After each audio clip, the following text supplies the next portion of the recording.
তোমার মিষ্টি দেবররা কেমন আছো তোমরা? তোমাদের জন্য আজকে নতুন একটি হাতের কাজ করার মতো ভিডিও নিয়ে আসলাম। যে ভিডিওটি দেখলে তোমরা হাতের কাজ করবে, আমি 100 শিওর। আর যদি হাতের কাজ না করো আমাকে বলবা, আমি তোমাকে এমবির টাকা ফেরত দিয়ে দিব। কমেন্টে তোমাদের নাম্বার দিয়ে দিব আর বলবে যে আমার হাতের কাজ করতে ইচ্ছে হয়নি, তাহলে আমি কিন্তু তোমাদের নাম্বারে এমবির টাকা ফেরত দিয়ে দিব। আর তোমরা যারা আমার সাথে কথা বলতে চাও তারা পুরো ভিডিওটি দেখবে, কারণ ভিডিও মাঝখানে আমি আমার ইমো হোয়াটসঅ্যাপ নাম্বার দুটোই দিয়ে রাখবো, সেখান থেকে নাম্বারগুলো কানেক্ট করে আমার সাথে যোগাযোগ করতে পারবে। তো বেশি কথা না বলে ভিডিওটি শুরু করা যাক। আমার হোয়াটসঅ্যাপ নাম্বারের শুরুতে হলো 01892। এই কাহিনীর শুরু যখন আমি ক্লাস 3 থেকে 4-এ উঠেছি। আমার বাবা একটা বেসরকারি এনজিওতে চাকরি করে, মা হাউসওয়াইফ। আমরা অল্প কিছুদিন হলো নতুন শহরে এসে উঠেছি। আমাদের 2 তলা বাসা, উপরে বাড়িওয়ালা আঙ্কেল, তার ছেলে আর তার মা থাকেন। আঙ্কেলের বয়স প্রায় 60 বছর, তার 2 বিয়ে। বড় বউ অনেক দিন আগে তার ছেলে মেয়ে নিয়ে অন্য শহরে চলে গেছে। ছেলে মেয়ের বিয়ে হয়ে গেছে, তারা আর বিশেষ খবর নেয় না। দ্বিতীয় বিয়ে অনেক বছর পরে বাড়ির সবার জোরাজুরিতেই করা, তাও কয়েক মাস আগে সে মারা যায়। তারপর থেকে আঙ্কেল এর মা ওনাদের বাসায় থাকেন। ওনার ছেলে আমার 2 বছরের বড়, কিন্তু ওর মায়ের অসুস্থতার জন্য সেও 2 বছর পিছিয়ে আমার সাথেই পড়ছে। তাকে আমি ওস্তাদ বলেই ডাকতাম। এবার আসি আমাদের কথায়। আমাদের পরিবারে আমার বাবা 3-8, মা 3-0 আর আমি। আমাদের যথেষ্ট সুখেই জীবন চলছিল। আঙ্কেলের ছেলে আমার ভালো বন্ধু, আমরা একসাথে পড়ি, খেলি, এমনকি খাওয়া দাওয়া আর ঘুমাইও একসঙ্গে। আমাদের পরিবার এই নিয়ে যথেষ্ট খুশি। 2 পরিবার এ অনেক ভালো সম্পর্ক গড়ে উঠল আমাদের সুবাদে। এতে বাবা নিশ্চিন্ত হতে পারল, কারণ মাসের শেষে বাবাকে অডিট জমা দিতে হেড অফিস এ যেতে হয়। মাথার উপর আঙ্কেল আর দাদি, আঙ্কেল এর মা থাকলে বাবা ও বেশ নিশ্চিন্ত হতে পারে। তারপর থেকে আমরা মায়ের সাথে আমাদের ঘরে থাকতাম। মাঝে মধ্যে আমাদের ঘুম পাড়িয়ে মা চলে যেতেন বাবার কাছে, আর বাবা না থাকলে দাদি মাঝে মধ্যেই এসে মায়ের সাথে। একবার বাবার অডিট চলছিল, তখন আঙ্কেলদের গ্রামের বাড়ি যাবার কথা চলছে। যেহেতু বাবা বাড়ি ছিল না, তাই তাদের সাথে আমরাও গেলাম ওদের গ্রামের বাড়ি। রাতে আমরা টিভি দেখছিলাম আর পাশের ঘরে মা দাদি গল্প করছিল। তারা কথা বলছিল আঙ্কেলের বিয়ের বিষয় নিয়ে, কারণ তার ছেলে অনেক ছোট, তার দেখাশোনার জন্য একজন মা দরকার, যদিও আমার মা এখন তা করছে। এই বিষয় নিয়ে তাদের মধ্যে কথাবার্তা অনেক গভীরে গেল। শেষ পর্যন্ত দাদিমাকে রাজি করালো যে মা আঙ্কেলের দিকেও খেয়াল রাখবে। পরদিন আমরা গ্রামে ঘুরে বেড়ালাম। রাতে আবার তাদের সেই পুরনো আড্ডা জমে গেল। এবারে তাদের কথার সারাংশ এই দাঁড়ালো, মাকে আঙ্কেলের সাথে একটা অস্থায়ী বা দেয়া হবে। এর জন্য তাদের ধর্মমতে মায়ের একটা নতুন নাম রাখা হবে। এটা শুধুমাত্র মাকে তাদের পরিবারের একটা অংশ করে নেয়ার জন্য। সেই রাতেই একজন কাজী ডেকে নিয়ে এসে তাদের বিয়ে দেয়া হলো। এরপর থেকে মা রোজ রাতে একবার আঙ্কেলের ওষুধ খাওয়ার ব্যাপারে খোঁজ খবর নিতে যেতেন। মাঝে মধ্যেই দাদিমাকে বলতেন আঙ্কেলের সাথে গিয়ে, কিন্তু মা বরাবর ইনা করত। কিছুদিন কেটে যাবার পর মা আর আঙ্কেলের সম্পর্ক কিছুটা স্বাভাবিক হতে শুরু করে। প্রায়ই তারা একে অপরকে নিয়ে ঠাট্টা করে।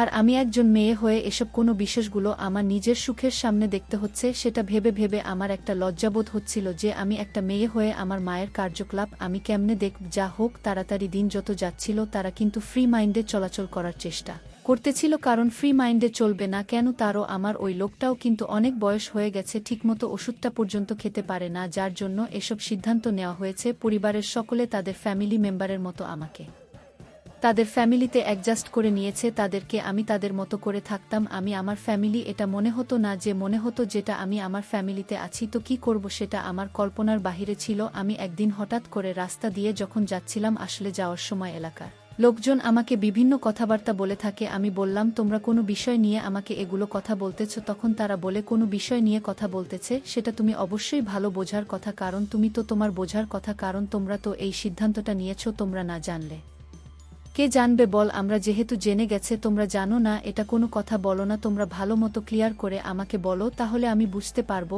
এরকমভাবে একটি ফ্যামিলিদের সিদ্ধান্ত নিতে পারে যে ফ্যামিলিতে তোমরা এত সুন্দরভাবে ভাড়া থাকলে ভালো থাকার উদ্দেশ্যে এসে এরকম একটা সুযোগ কাজে লাগিয়ে তোমরা নিয়ে উঠে বললে, আর তোমরা ফ্যামিলি মেম্বার হয়ে গেলে। এটা কিন্তু মোটেও ঠিক না। তোমরা হয়তো ওই লোকের জায়গা সম্পত্তি এসবের বিষয়ে রূপক তোমরা নজর পড়েছে, যার জন্য তোমরা তার সাথে এরকম কোনো বিষয় না। তোমরা কিন্তু একটা ফল পস্তাবে। এমন এক সময় এসে তখন আমি বললাম, এটা যেটা হয়েছে সেটা জেন হয়েছে, এটা এরকম কোনো কিছু হয়নি গো। তখন তারা বলে, অসুস্থ তা তো তোমরা চালাতে বাহিরে কোনো লোকজনদের সাথে এরকম একটা সম্পর্ক তৈরি করে দিতে পারছে, কিন্তু তোমরা তোমাদের মাঝে কেন তৈরি করতে গেলে, ঠিক না? তখন আমি কি বলবো, তখন আমি কি বলবো সেটা আমি বুঝে পাচ্ছি না, যে তার এই সময় বিষয় জেনে গেছে কি করবে। এটা রাতে আমি ওখান থেকে বের হয়ে যাওয়ার চেষ্টা করতে থাকি। একটু পর দাদি উপরে চলে গেল, একটু পরে আঙ্কেলকে নিয়ে এসে পাশের ঘরে রেখে তাকে বলে গেল, মা এর মন খারাপ, তাকে সঙ্গ দিতে। আমার আর ওস্তাদের বুঝতে বাকি রইল না, আমাদের বেশ কৌতূহল হলো, আমরা দুজনেই আড়াল থেকে দেখতে লাগলাম। মা আর আঙ্কেল জানালার পাশে দাঁড়িয়ে গল্প করছিল। একটু পর মা কাঁদতে শুরু করল, আঙ্কেল তার চোখ মুছিয়ে দিয়ে। খানিকক্ষণ এরকম চলার পর আঙ্কেলের গতি কিছুটা বেড়ে গেল। পাশের ঘর থেকে তাদের আর খাবার অনেক জোরে যাচ্ছিল, দেখে মনে হচ্ছিল যেন তারা ফেলবে। একটু পর তাদের গতি কিছুটা কমে গেল। আমি আর আমার ওস্তাদের সম্ভাবনা বিশেষ করে দেখতে পেলাম, আমাদের মাঝে অন্যরকম একটা আশার আলো কাজ করতে থাকে, যে এই সম্পূর্ণ বিষয়গুলো আমরা দেখতেছি সেটা কল্পনা করতে পারিনি, এই জিনিসগুলো আমরা দেখতে পারবো। ওস্তাদকে বললাম, ওস্তাদ এখন আর বেশি সময় ওয়েট করা যাবে না, চলুন আমরা বাহিরে চলে যাই। এই সম্পূর্ণ জিনিস আমাদের দেখার জন্য নাই, কারণ তাদের সম্পর্ক আমার সাথে সম্পর্ক কিন্তু একটু গভীর সম্পর্ক, অন্য কেউ হলে না হয়। ওস্তাদ এগুলা জিনিস কিন্তু বেশি দেখা যাবে না, কারণ বলেছি কিন্তু আপনার সম্পর্কে আমার সম্পর্ক কিন্তু এখন অনেক গভীর হয়ে গিয়েছে। যেহেতু তারা গভীর হয়ে গিয়েছে, আমাদের সম্পর্কটা কিন্তু অনেক গভীর হয়ে গিয়েছেন। তো চলুন আমরা বাহিরে গিয়ে হাঁটতে, চা নাস্তা খেয়ে আসি, তাদের কাজ তারা করতে থাকুক, আমরা বাহিরে চলে যাব। দেশে বের হয়ে যায়, বাহিরের উদ্দেশ্যে যাওয়ার আমাকে বলতে থাকে যে তাদের মাঝে এসব মনে হতে পারলে আমাদের মাঝে এগুলো হতে পারে না। তখন আমি বললাম, জাস্ট কিছুদিন ওয়েট করেন, দেখেন আমি কি করতে পারি নাকি পারি, দেখেন আপনাকে দেখাবো আমি। তখন ওস্তাদ, আমার কথা বলা আছে, ঠিক আছে, তুমি যে তোমাকে বলছো তাহলে আমি ওয়েট করতেছি,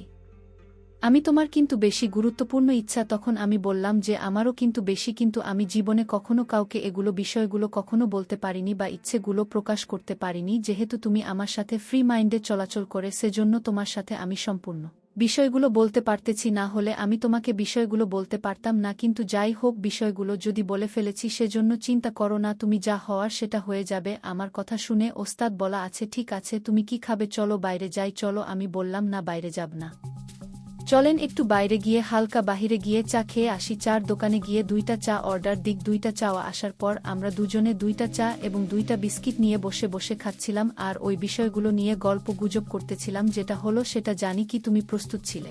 তখন আমি বললাম, না ওস্তাদ, এই বিষয়গুলোর জন্য কিন্তু আমি মোটেও প্রস্তুত ছিলাম না। এগুলা যে তাদের মাঝে আজকে হয়ে যাবে সেটা আমার কল্পনার বাহিরে ছিল। যে তো বয়স হয়ে গেছে, তারপরও দেখছেন লজ্জা পাচ্ছিল, কি আমাকে বলবে সেটা সে খুঁজে পাচ্ছে না, বাসা খুঁজে পাচ্ছে না। তো যাই হোক, কেবল আমার সাথে আপনি লজ্জা করবেন না, লজ্জা পেলে কিন্তু চলবে না। আমি কিন্তু সামনের সপ্তাহের সাথে কাজগুলো করব, তো আপনি লজ্জা পেলে কিন্তু কাজে লজ্জা পাবো না আমরা। তো আপনি ভালোমতো থাকেন অফিসে, আমাদের অফিসের টাইম তো হয়েই গেছে, চলেন আমরা আমাদের অফিসের উদ্দেশ্যে বের হয়ে যায়। উত্তম বলা, ঠিক আছে, যা বলো তাহলে আমরা অফিসের উদ্দেশ্যে রওনা হয়ে যায়। আমাদের জন্য নতুন কেউ কিছু খাবার রান্না করার জন্য, কারণ একটি খাবার খেতে খেতে বোরিং লাগতেছে, সবার এরকম ভালো লাগে না। আমার আজকে টিভি নিয়ে যেতে হবে, তো খাবারগুলো রেডি করে নিয়ে যেতে বলছে। আজকে বাইরে এরকম সময় পাবো না যেহেতু খাবারগুলো, সেজন্য রেডি করে নিয়ে যাব। তো তুমি মাকে গিয়ে একটু বলো যে আমার খাবারগুলো একটু ফাস্ট রেডি করে দেওয়ার জন্য। আমি বললাম, আচ্ছা ঠিক আছে, আমি এখনই বাসায় গিয়ে সম্পূর্ণ বিশ্বাসটা বলতেছি। বলার পর এখানে খাবার তৈরি করে দিবে। খাবার তৈরি করে দেয়া হয়ে গেলে দুইজনে মিলে আমরা একসাথে আবার অফিসের উদ্দেশ্যে বের হয়ে যাব। তখন আচ্ছা ঠিক আছে চলো, তাহলে তো আমাদের পাশাপাশি দূরে ছিল না চায়ের দোকান থেকে, তারপরও একটা ওটা নিয়ে আমরা আমাদের বাসার দেশে রওনা হয়ে যায় বাসার উদ্দেশ্যে। বাসায় যেতে যেতে 5-6 মিনিটের মতো লাগে। তো বন্ধুরা, ভিডিওটি কেমন লাগলো অবশ্যই কমেন্ট বক্সে জানিয়ে দিবা। দেখা হচ্ছে পরবর্তীতে নতুন কোনো ইন্টারেস্টিং গল্প নিয়ে। ধন্যবাদ সবাইকে, ধন্যবাদ।